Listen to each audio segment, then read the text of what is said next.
ialah Assalamualaikum warahmatullahi wabarakatuh. Yang pertamanya terima kasih kepada pihak Pendawam lah kerana sudi menjemput saya dan menjadi terutama kepada Prof. Sufian. Prof. Sufian ni saya rapat lama lah masa saya sambung PhD. Prof. Sufian lah pengarah Asma. Jadi masa saya masih lagi belajar lagi, Prof. Sufian dah jemput saya untuk buat banyak pembentangan. Antaranya saya tak ingat ada di Dewan Senat tu berkaitan dengan silat, Prof. Silat saya bintang tentang senjata api saya. Senjata banyaklah. Dan kalau ikutkan pengkajian saya, banyaknya pada senjata api Melayu. InsyaAllah saya akan keluarkan 2 buku. Dah siap dah. Tapi belum ada dana lagi untuk saya mencetak Meriam dan juga Istinggar. Alhamdulillah saya pun dah baik dengan pakar Istinggar yang baru saya kenal lah. Alhamdulillah. Secara lapangan. Okey, bermula soalan pada Prof. Daripada Prof. Bagaimana saya boleh tergerak untuk mengkaji tentang catur Melayu ni? Bila saya masuk mengkaji dalam bidang tamadun alam Melayu ni, kita tak boleh lari daripada sejarah Melayu. Dan apabila kita mengkaji sejarah Melayu ni, kita tak boleh lari daripada sumber sejarah Melayu yang sangat signifikan, yang utama. Apakah sumber sejarah Melayu yang utama adalah penulisan Tun Sri Lanang antaranya. Iaitu Sulalatus Salatin, juga Raja Ali Haji Tufat An-Nafis. Ini antara 2 sumber yang penting. Okey, dalam kedua-dua sumber ni, yang pertamanya saya membaca dalam Tun Sri Lanang, ini saya ingat dah lebih 10 tahun yang lalu lah, bahawa di Melaka dalam Sulalatus tu diterangkan bahawa di Melaka ada 2 orang pakar pemain catur. Seorang namanya Tun Bahara dan seorang lagi namanya Tun Pik Rama. Kalau dalam Sulalatus disebutkan sebagai Tun Pik Rama, dalam Hikayat Hang Tuah disebut sebagai Tun Pekerma. Kalau saya lebih cenderung pilih Tun Pekerma lah. Ini perbezaan membaca tulisan Jawi dari Samad Ahmad dan juga Kasim Ahmad. Yang Hikayat Hang Tuah dibaca sebagai Tun Pekerma, adapun dalam Sulalatus dibaca sebagai Tun Pik Rama. Okey, itu tidak menjadi masalah lah. Dan dikatakan saya disebut dalam buku ni semua, insyaAllah saya setakat ni lengkap lah dari segi sumbernya. Bahawa Tun Bahara itu kalau dalam buku ini saya nyatakan dalam muka surat 40 kalau yang ada catur zaman Kesultanan Melayu Melaka. Sri Lanang tulis apa? Sekali setua ada seorang Tun Bahara namanya, orang Pasai. Ia datang ke Melaka, maka Tun Bahara itu pandai terlalu ia bermain catur. Jadi siapa menyamai dia pada zaman itu? Maknanya dia paling pakar sekali.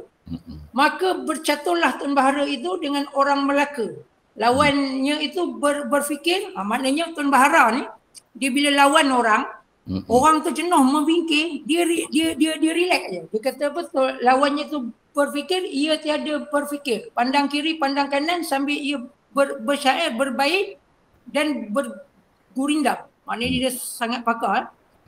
Dan yang menjadi saya sangat tangkap tentang catur Melayu ni, apabila Tun Sri Lanang menulis apa? Maka segala orang yang tahu bercatur, semua adalah olehnya. Apabila Tun Sri Lanang menulis macam tu, bermakna zaman Melaka ni bukan seorang dua, ramai. Sebab dia tahu, maka segala orang yang tahu bercatur, maknanya ramai. Dia mengakar, budayanya telah mengakar. Sebati dia juga Ya. Dan dia bagi tahu seorang tiada dapat melawan dia melainkan Tun Pik Rama. Siapa Tun Pik Rama ni? Dia anak bendahara Tun Perak, anak Tun Perak. Maka tak mustahil lah Tun Pik Rama ini dia bijak sebab dia anak bendahara Tun Perak, dia memang bijak. Dan Tuan Pik Rama ni juga, Tuan Sri Lang beritahu dia seorang pakar pemanah. Okey, ini adalah punca pertama kenapa saya mengkaji. Saya nampak di Melaka dulu dah ada permainan ini. Permainan catur ni. Tetapi sekarang kita dah tak tahu dah bagaimana permainan ini. Kemudiannya dalam hikayat Hang Tuah juga ada disebut bahawa anak Sultan Mansur Shah nama Radin Bahar itu bermain catur gajah. Memang banyak lagi lah sumber Portugis pun ada. Akhirnya menyebabkan saya mula menjejak ke lapangan dengan menjadikan permainan ini sebagai fokus saya. Bermulanya kalau tidak saya lebih kurang dalam 2015, 2016 terhenti masa PKP 2020 itu agak terhentilah, bermakna lebih dari 6 tahun. Kemudian saya sambung lagi yang saya merasakan tahun 2022 tu sudah lengkap lah. Maka saya mencari dengan edit dan sebagainya. Alhamdulillah 2025 baru berjaya diterbitkan lah. Dan mulalah saya ke lapangan banyak tempat. Bermula dari di Aceh, di Sumatera Utara, di Minang, di Minangkabau, di Palembang, di Lampung, di Brunei, di Sambas, sampai ke Nusa Tenggara Barat, di Jawa. Saya pergi ke masuk kampung-kampung, jumpa orang-orang tua-tua, nampak orang tua lepak di kedai-kedai, di warung-warung tu. Saya bertanya, tahu tak permainan catur yang dimain yang pernah dimainkan. Kemudiannya saya terjumpa buku, saya jumpa di perpustakaan UKM, ada buku budaya Riau. Budaya Riau, buku tu tentang budaya Riau, ditulis oleh Pak UU Hamdi. Pak UU Hamdi ini dia adalah dekan, bekas dekan, sekarang dia dah tua dah. Dekan Fakultas Kebudayaan Melayu di Riau, Universiti Sultan Syarif. Sultan Syarif Kasim. Dan tulisannya sangat cantik. Dia mengaitkan, dia menerangkan tentang catur perang. Yang dimainkan di Riau dulu. Dan catur perang ni dia kaitkan dengan jihad. Apabila saya baca saja tentang tu, saya terus pergi ke Riau. Saya pergi ke Pekanbaru dan saya mencari rumahnya. Saya dapat jumpa dia, saya pergi bertalaki dengan dia. Agak lama saya duduk di rumah dia, saya bertalaki dengan dia bagaimana cara main catur perang ni. Memang tak ramai yang tahu, Prof. Kemudiannya di Sulawesi juga saya ada jumpalah beberapa orang di Allah, saya lupalah nama tempatnya. Banyaklah tempat-tempat, banyak sangat tempat saya pergilah. Itu di lapangan lah. Kemudiannya di Semenanjung lebih susah lagi. Di Semenanjung saya ada jumpa setakat ni di Museum Taiping, ada papan dan juga set catur gajah. Itu pun dia zaman Inggeris tu. Kemudian jumpa di jurnal, saya cari di jurnal-jurnal, rupanya banyak jurnal Inggeris. Ditulis oleh Tabby Elcom, ditulis oleh Winstead, dalam ni semua ada. Memang lengkap lah. Di Brunei saya jumpa permainan Melayu yang sangat complicated, sangat menarik, nama pasang. Dan saya kemudiannya saya jumpa permainan, kalau dalam sejarah Melayu, Tufat Hanafi, dia kata antara permainan yang orang Melayu selalu main dulu selain daripada catur adalah cuki. Cuki ni saya dapat tahu cara mainnya di Palembang. Kemudiannya dibanding dengan pasang, dia rupanya dia tak berapa jauh. Cumanya cuki ada pakai dadu, yang pasang dia tak pakai dadu. Tapi istimewanya permainan pasang di Brunei ni, kalau tengok dalam buku ni saya ada tulis, hebatnya ini saya rasa memang asal daripada alam Melayu ni, bukan daripada luar. Dia format permainan dia ada lebih 40. Format permainan dia ada lebih 40 dan format susunan dia berdasarkan ukiran Melayu, ragam hias Melayu. Awan berturus, awan mengundang hujan, peha ayam, awan tunjung, ada dekat sini saya tulis ni. Dan setiap susunan ni, setiap format ni, dia menatijahkan permainan yang berbeza. Dia ada format yang sangat sukar, ada format yang mudah. Setakat ni yang saya tahu, format yang paling senang peha ayam. Ini kalau permainan pasang lah. Bermaknanya bila saya ke lapangan, yang asalnya saya nak kaji tentang catur Melayu, rupanya saya dapat temui setakat ini ada 16 permainan berpapan di alam Melayu yang hampir hilang. Saya nyatakan, sebenarnya dia ada lagi yang lain yang saya belum jumpa lagi. Antaranya adalah jogar. Dalam Tafat An-Nafi disebut orang Melayu dulu suka main jogar dan juga permainan jogar dan juga kiuk. Ini saya belum jumpa lagi. Ada orang kata permainan kiuk tu macam kad, tapi mereka tak tahulah. Saya pergi ke Riau, dia kata permainan kiuk tu macam kad. Tapi saya pun tak dapat maklumat yang betul-betul yang betul-betul elok lah, yang sempurna untuk saya tulis. Dan permainan jogar ini, kalau tengok dalam muka surat, kalau tuan-tuan ada buku ni sangat baik. Contohnya muka surat berapa? Jogar. Okey, kita tengok dalam muka surat saya sebutkan dalam permainan catur selepas zaman Kesultanan Melayu Melaka. Maknanya di zaman Johor Lama, zaman kerajaan Kesultanan Perak dan sebagainya. Kita tengok dalam muka surat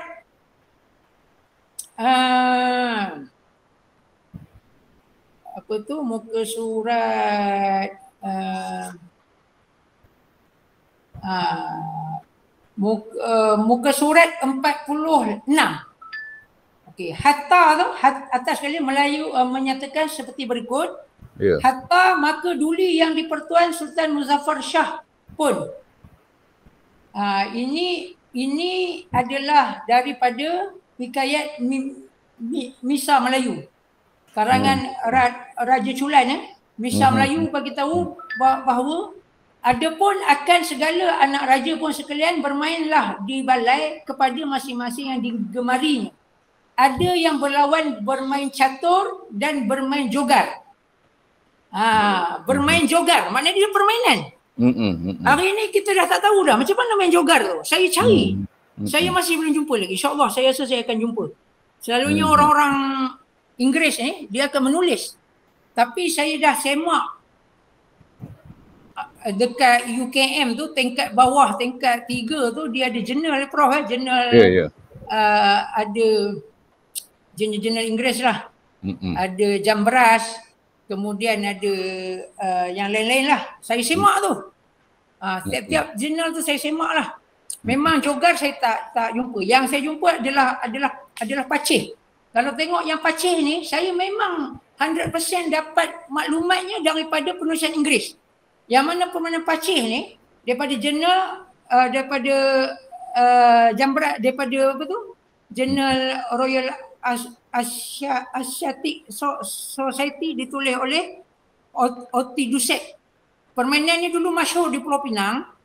Kemudiannya dia dimainkan juga di Aceh. Di Aceh saya jumpa buku. Saya pergi ke rumah ada kawan saya, dia buat macam galeri lah di Aceh. Dia ada buku Snok Hogronje menulis tentang Aceh. Dia bagi tahu bahawa pemuda Aceh dulu suka bermain pacih. Kemudian saya jumpa juga dalam jurnal Street Branch ni tahun 1919 bahawa permainan pacih ini juga masyhur di Pulau Pinang. Tapi dia ada perbezaan antara pacih di Pulau Pinang dan pacih di Aceh. Cumanya sekarang ni saya dah pergi Pulau Pinang, saya dah tanya ramai orang. Ramai orang tahu tak permainan ni? Yang saya jumpa tak ada yang tahu tentang pacih. Orang-orang tua pun tak tahu, apatah lagi budak muda lah. Saya pergi ke masjid, jumpa orang tua kan. Sembang apa kan, saya akan tanya. Doktor, tak dengar permainan pacih? Doktor, saya mencelas sikit. Di Kedah, di Yan Kedah, ada satu kampung Aceh. Ya. Jadi adakah doktor sampai ke situ juga bertanya pada orang-orang Aceh di situ? di Yen ni juga dulu ada manuskrip dikatakan daripada Aceh. Tapi di Yen ni saya sebab dikatakan permainan pacih ni memang di Yen tu banyaklah apa tu Tengku Omar dia punya ni antara ulama yang berhijrah ke sana. Tapi di Yen ni saya tak pergi tak tanyalah tentang pacih ni sebab Oti Dusek begitu ini yang masyhur di Pulau Pinang. Jadi saya tanya di Pulau Pinang lah. Kemudiannya banyak lagi permainan tabal. Dalam Tufat An-Nafis bagi tahu antara permainan yang masyhur dimainkan di alam Melayu adalah permainan tabal. Bukan sahaja daripada Tufat An-Nafis, ada juga penulisan daripada penulis Inggeris bagi tahu bahawa permainan tabal ni memang masyhur dimainkan di pantai timur Semenanjung. Dan saya baca tu lama dah. Dan saya tak tahu macam mana permainan tabal ni. Dan akhirnya saya jumpa di Pulau Bintan. Pulau Bintan tu ada keluarga seorang ulama Pulau Lingga, tapi keluarga dia berhijrah ke Bintan, Tengku Muhammad Saleh.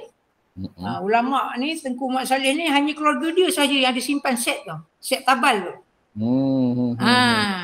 Asalnya saya pergi ke rumah cucu cicit dia, nama Megat, Tengku Megat. Ada dengan Ustaz Mahfuz ada. Ustaz Mahfuz ada dalam ni dengan Ustaz Muhammad Abdullah Amin. Kami pergi sekali lah.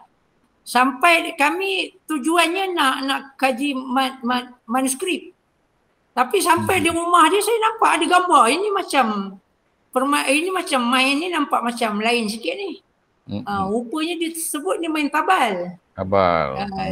Jadi dia sendiri tak tahu, tapi dia kata mak saudara dia memang tahu. Mak saudara dia ni ada simpan set dia lagi.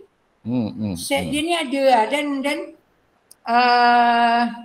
dalam buku ni saya ada tulis 192. Ini juga perlu dinaikkan sebab kalau ikut pencatatan daripada Wilkinson ni memang permainan tabal ni dimasyhur dimainkan di pantai timur. Dan dengan sebab itulah saya pun mengkaji ni 6 tahun saya kumpul-kumpul. Cuma di Semenanjung ni agak susah. Saya dah banyaklah tempat saya pergi merata-rata dan antaranya saya mula-mula saya ingat sebelum Covid lah tahun 2018-2019 saya jumpa tapak catur perang dan catur harimau di Muzium Rembau. Oh, ada kat Rembau? Ada muzium Raja Melewar tu. Tapi tak tahu lagi macam mana cara permainan. Saya tahu main perang dan main perang dan harimau ni. Dia di Aceh dengan Minang dan juga di Jawa dia ada lain. Saya ada sebut dalam ni. Dia cara dia tu lain-lain. Cuma di Semenanjung saya belum jumpa lagi macam mana cara permainan di Semenanjung. Adakah sama dengan Aceh atau sama dengan Riau? Dan akhirnya alhamdulillah saya jumpa dalam jurnal warisan tahun 1983 ditulis oleh Setiausaha Kehormat Persatuan Sejarah Malaysia Cawangan Negeri Sembilan Ismail bin Abdul Hadi. Dalam buku saya ada tulis. Dia ada tulis macam mana cara permainan perang dan harimau ni di tanah Melayu di Semenanjung. Memang ada perbezaan dia. Terutama daripada format permulaan catur harimau tu. Dan saya mengkaji kalau catur Melayu ni memang dia adalah sebahagian daripada ilmu perang. Dia bukan sahaja semata-mata hiburan, dia ilmu perang. Banyak bukti dia. Yang pertamanya apabila kita kita melihat daripada hikayat sendiri, hikayat Indra Putra, saya ada tulis dalam ni. Kalau tengok muka surat 56. Catur sebahagian daripada ilmu perang Melayu. Dia tengok dalam hikayat Indra Putra ni dia bagi tahu bahawa permainan catur ni akan dimainkan di tempat tentera berlatih perang. Maknanya dia main lembing, dia main keris, dia bersilat. Dekat situ juga dia akan bermain catur. Kemudiannya saya baca dalam tulisan Ustaz Wan Muhammad Sawir tentang Syekh Ahmad Al-Fatani, ulama kelahiran Fatani yang menetap di Mekah, kemudiannya menjadi penasihat kepada Sultan Abdul Hamid. Dia bagi tahu apa? Ustaz Muhammad Sogir bagi tahu Syekh Ahmad ni sebelum dia ada ramai anak murid, dan ada anak murid yang dia melatih khusus untuk ilmu siasah dan ilmu perang. Dia ni Syekh Ahmad ni dia pakar banyak ilmu. Dia pakar hadis, dia pakar fiqh, dia pakar ilmu tauhid, termasuk ilmu siasah. Sebab itulah sampaikan Sultan Abdul Hamid pun sangat rapat dengan dia. Dan dia menerbitkan kitab-kitab Jawi dengan bantuan Sultan Abdul Hamid II. Dan Syekh Ahmad ini dia melatih anak-anak. Kita tengok anak-anak murid dia pun hebat ya. Syekh Abdullah Fahim bagaimana menggerakkan siasah di pantai barat Semenanjung, penasihat kepada Hizbul Muslimin, penasihat kepada PAS, penasihat kepada UMNO. Maknanya parti-parti politik ni di bawah tangan dia. Begitu juga dengan Tok Kenali di pantai timur, mereka ni, kedua-dua mereka anak-anak Syekh Ahmad.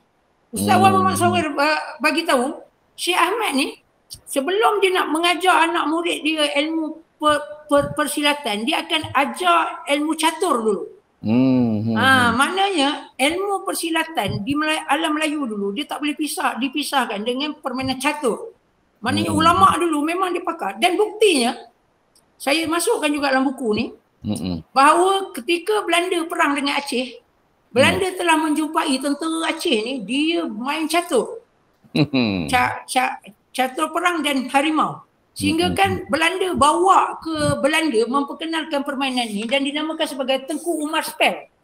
Tengku Umar itu pahlawan Aceh, Spell itu adalah catur. Dan kita punya permainan ni, Melayu dapat catur ni, kalau ikutkan dari dia asalnya, kalau saya mengkaji ni, perkajian saya lah, kalau nak ada yang nak ribat tu, saya sangat terbuka lah. Saya punya perkajian permainan ini daripada zaman Mesir kuno dulu. Daripada zaman Mesir kuno pergi ke Yunani pergi ke India. Sampai di India, masa tu zaman banyak berlaku perang di India, maka India lah yang mula mengubah corak permainan yang dari yang Mesir kuno dan Yunani itu menjadi yang lebih kurang macam sekarang ni, yang ada raja, ada menteri, ada gajah, ada kuda dan bidak. Cuma dibuat 4 bahagian. Itu sebab nama catur. Daripada caturangga, 4 bahagian. Daripada India ni kemudiannya dia pergi ke belah timur dan barat. Ke sebelah barat dia pergi ke Parsi, dan ke sebelah timur dia pergi ke wilayah-wilayah timur jauh, Jepun, China, Korea, termasuk Asia Tenggara. Itu sebab semua bangsa-bangsa timur ni dia ada catur dia. Ada termasuk catur China, sendiri. termasuk Myanmar. Ada dalam buku saya ni lengkap saya tuliskan. Dan kemudiannya zaman Saidina Umar berlakunya perluasan dakwah Islam ke Parsi. Di sinilah bermulanya permulaan orang Islam jumpa catur. Sebelum tu orang Islam tak pernah jumpa lagi permainan ni. Sebab tu zaman Nabi permainan ni tidak dikenali. Sebab itu kita tengok dalam fatwa mufti wilayah pun saya meletakkan yang memberi pendapat tentang permainan catur ni adalah para sahabat. Antara yang mengharuskannya adalah Abdullah ibnu Abbas, Abu Hurairah, para sahabat. Sebab para sahabat yang mula kontak dengan permainan ini, ada hubungan dengan permainan ini, dan akhirnya dia mengakar ke dunia Islam, dan akhirnya dia menjadi permainan di istana. Sebab apa? Permainan ini memang terbukti boleh melatih pemikiran perang. Sebab itu sebab itu sultan-sultan, khalifah-khalifah adalah pemain catur yang hebat, seperti Khalifah Harun Ar-Rasyid, Salihuddin Al-Ayyubi, juga Muhammad Al-Fatih. Malah anak Muhammad Al-Fatih, Sultan Bayazid II, dia telah menulis manuskrip tentang strategi permainan catur. Dia memiliki kalau permainan ini tidak penting, nescaya Sultan Bayazid takkan tulis. Ini permainannya sangat penting dalam perang. Dibuktikan oleh Syekh Ahmad tu tadi. Kenapa Syekh Ahmad melatih anak murid dia untuk memainkan permainan ini? Sebab dia penting dalam siasat dan ilmu perang. Dan daripada barat, daripada Arab lah, daripada Islam lah, dibawa ke barat. Barat kenal kemudian maknanya apa tu, negara Eropah Barat lah.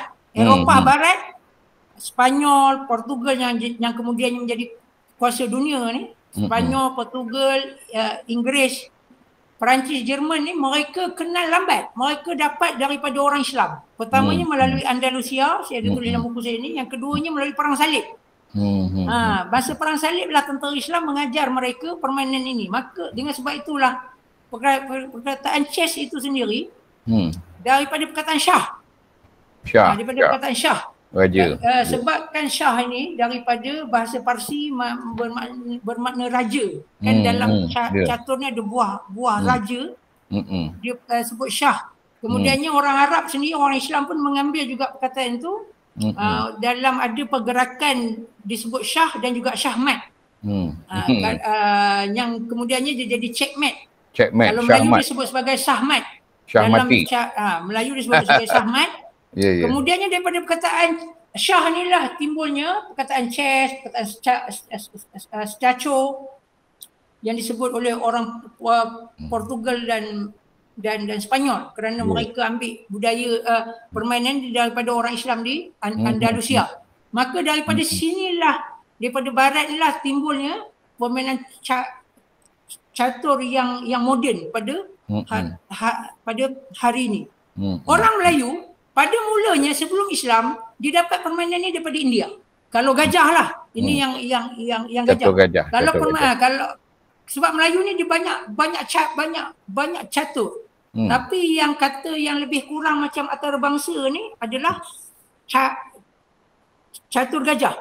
Kalau yang gajah ni dia ada buah raja. Ini saya akan keluarkan. Selepas saya keluarkan edisi pertama, ini adalah edisi pertama perang yang 5 permainan ni. Saya akan keluarkan khas untuk catur gajah. Dan kalau kita kata tadi, kalau kemudiannya orang Melayu, saya tunjukkan sini, apa buktinya?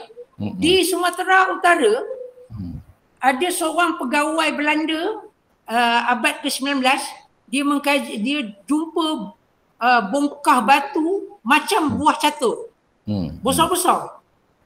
Dengan sebab itu dia dapat maklumat, pegawai Belanda ni G. Titman ni, dia dapat maklumat bahawa ini adalah buah catur seorang raja dalam kerajaan Nagor. Kerajaan Nagor ni dia abad ke-5, abad ke-4 dan abad ke-5 Masihi.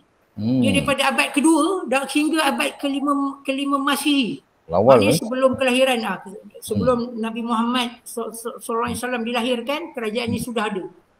Dan ini adalah buah catur Raja Nagor. Dan Raja Nagor ini, buah catur dia sangat beratlah. Saya ada tulis dalam buku saya ni, ada gambar dia sekali. Yang doktor sebut 3 kaki tinggi dia, saiz dia. Ya, betul. Dan dia memang daripada batu. Dulu dia kalau dia main dengan pembesar dia, yang angkat buah tu adalah hamba abdi. Dia akan suruh hamba abdi tu angkat. Aku nak jalan ke sini, angkat. Dia akan suruh angkat sebab berat. Dan memang bermakna abad ke-5 Masihi, abad ke-4 sudah ada dah permainan di dalam Melayu. Mana jauh sebelum orang barat. Dan Sumatera Utara ni dengan Kedah Tua dekat. Apa bukti Kedah Tua juga ada main permainan? Sudah pasti Kedah Tua juga ada. Dalam Kedah Tua, saya ada sebut juga dalam buku saya ni, kalau zaman Kedah Tua boleh dibuktikan dari penulisan Al-Jahiz. Boleh buka muka surat 38, Al-Jahiz, dia telah menulis bahawa masyarakat Kedah Tua ni dia memiliki permainan catur dan ia adalah permainan yang paling dimuliakan. Dan padanya terdapat banyak strategi dan kebijaksanaan. Maknanya permainan ini memang tulisan Al-Jahiz ini diperkuatkan dengan catur Raja Nagor. Dan apabila dapat Islam, orang Melayu juga dapat pengaruh catur daripada Islam. Maka dengan sejak itu mereka tidak lagi mengukir buah catur macam Raja Nagor yang ada bentuk macam patung lah. Mereka memujaratkan ukiran tu melihat tidak kelihatan binatang semua tu, dia ada bentuk-bentuk dia. Seperti mana orang catur Islam ataupun Arab yang disebut sebagai syatranj. Dan cumanya orang Melayu ni yang biasalah, bila orang Melayu ni bila dia dapat sebuah budaya ni, dia akan ubah suai ikut cita rasa dan budaya dia yang tersendiri. Dengan sebab itulah pengkaji Inggeris dia merasa agak pelik dengan permainan catur gajah Melayu ni. Saya ada tulis ni sebagai contoh. Disebut oleh kita tengok dalam buku surat. Mana buku surat yang saya tulis dia sebut bahawa permainan catur Melayu ni yang gajah ni agak misteri. Dia tak dapat pastikan sama ada dia daripada India ataupun daripada Arab. Sebab dia tengok ada gabungan antara kedua-dua India dan Arab, cuma dia lain. Contohnya yang menulisnya antaranya adalah sebenarnya dia bukan misteri. Dia sebenarnya orang Melayu mula dapat daripada India, kemudiannya dia dapat Islam, diubah dengan cara dia yang tersendiri. Ada saya tulis dalam buku saya ni. Muka surat ke yang mengatakan bahawa permainan ini kemudian pengkaji barat lah menyatakan permainan Inggeris Melayu ni agak misteri sebab dia dah ada kelainan. Dia lain daripada India dan Arab. Walaupun pada mulanya dapat daripada India dan kemudiannya meresap daripada Islam, daripada Arab. Pertamanya papan Melayu ni dia tidak ada warna hitam putih. Kebanyakan permainan Melayu ni boleh dikatakan semualah dia tidak ada hitam putih. Check dia sebagai checker. Dia warna yang sama. Kemudiannya dia ada bersilang ya. Kalau itu yang perang punya lah. Kemudiannya dia ada bersilang. Dia ada dia ada silang di tengah-tengah tu. Dia ada sebab tu. Sebab apa ada silang tu. Dan cara permainan dia, rule dia agak memang lain. Agak berbeza daripada India punya dan Arab punya. Walaupun pergerakannya memang samalah. Dan ini saya rasa memang sangat layak untuk menggantikan catur antarabangsa yang kita main ni. Sebab dia tak jauh sangat. Kita lebih awal. Tetapi kita ada cara kita. Kita lebih awal tapi dia tidak jauh sangat. Itu saya merasakan saya sangat nak menggantikan. Kenapa kita nak main chess antarabangsa ni sedangkan kita boleh main catur gajah ni. Dia sangat menarik. Dia dan dalam ni pun saya ada tulis ada beberapa jenis. Ada buah yang ditemui di Selangor, ada buah yang ditemui di Johor, ada buah yang ditemui di Perak. TBL Cup tengok muka surat 201. Bagaimana orang Melayu mendapat permainan ini merujuk pada catur gajah masih lagi misteri. Barangkali mereka memperolehi permainan ini daripada orang-orang Arab atau boleh jadi juga mereka belajar terus dari orang-orang India. Sebab apa TBL Cup sebut macam ni? Sebab dia terkeliru. Dia bandingkan dengan India, dia tengok lain. Dia banding dengan Arab punya pun lain juga. Jadi dia mengatakan ini misteri. Disebut oleh William Marsden juga. Dan permainan ini dulu memang sangat mengakar dalam budaya Melayu hingga kan. Saya tengok muka surat berapa Kalau catur ni, permainan catur ni banyaklah guna selain daripada ilmu perang, dia juga dibawa dalam pelayaran. Saya ada tulis dalam manuskrip. Saya jumpa di Perpustakaan Nasional Indonesia ada manuskrip perahu, dalam tu dia ada catur. Maknanya permainan ini dibawa juga dalam pelayaran. Kan pelayaran dia menghilangkan kebosanan, untuk menghilangkan kejenuhan atau kebosanan dalam pelayaran, digunakan untuk bermain catur. Dan kalau tengok muka surat 48, kita tengok P.J. Waite, ini orang Belanda, dia tulis antara perkakas rumah yang wajib ada pada rumah-rumah orang Melayu, antaranya adalah tapak catur. Maknanya ini memang boleh dikata selain daripada rehal, dia mesti ada papan catur. Dan muka surat 49 tu sebelah tu, ini gambar daripada Akib, menunjukkan bahawa dua orang penduduk pantai timur, disebut pantai timur lah, sama ada, tak tahu sama ada Pahang ataupun Terengganu atau Kelantan. Saya tengok buah tu, sebab penerangan daripada Akib dia tak sebut sedang main catur, tapi bila saya tengok buah ni, jelas sekali ini adalah catur gajah. Maknanya tahun 1930-an masih lagi dimainkan. Bilakah bermulanya orang Melayu dah tak main? Disebut oleh Rick Knowlton. Rick Knowlton sendiri tulis bahawa orang Melayu mula meninggalkan permainan ini menyusut apabila mereka secara meluas bermain catur antarabangsa. Ini zaman-zaman orang Melayu jadi Anglophile 50-an, 60-an, 70-an ni sangat teruja dengan catur antarabangsa sehingga mereka meninggalkan permainan yang ini. Sama juga yang ditulis oleh Tuan Ismail tadi, Tuan Hadi Ismail tadi, atau Ismail Hadi, dia tulis tahun 1983. Kalaulah umurnya dia bagi tahu permainan catur perang dan harimau ni dia hanya pernah tengok masa dia kanak-kanak. Masa dia tulis tu tahun 1983. Bayangkan kalaulah masa tu umur dia 50-an, kalaulah 50-an lah umur seorang Setiausaha Agung Persatuan Sejarah ni, kita anggaplah umur dia 50-an.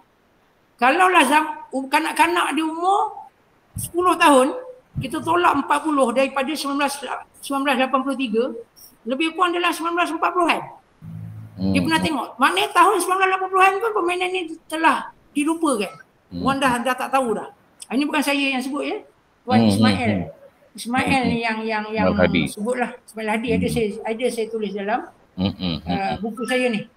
InsyaAllah lah setakat ini, alhamdulillah, ini boleh jadilah. Minta maaf, saya bukanlah nak saya jauhkan, minta Allah jauhkan daripada perasaan riak, na'udzubillah lah. Tapi yang saya tahu setakat ini, inilah buku tentang catur Melayu yang pertama.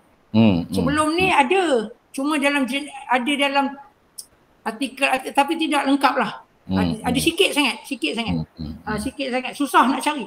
Saya banyak mengkaji tentang kubu, tentang meriam, tentang pakaian. Saya kaji tentang perancangan bandar, tentang macam-macam aspek kebudayaan di alam Melayu. Inilah yang paling, catur Melayu inilah yang paling susah sekali. Saya boleh jamin inilah subjek yang paling susah sekali saya nak jumpa. Jadi cabaran pada diri saya. Dengan sebab itu saya tulis.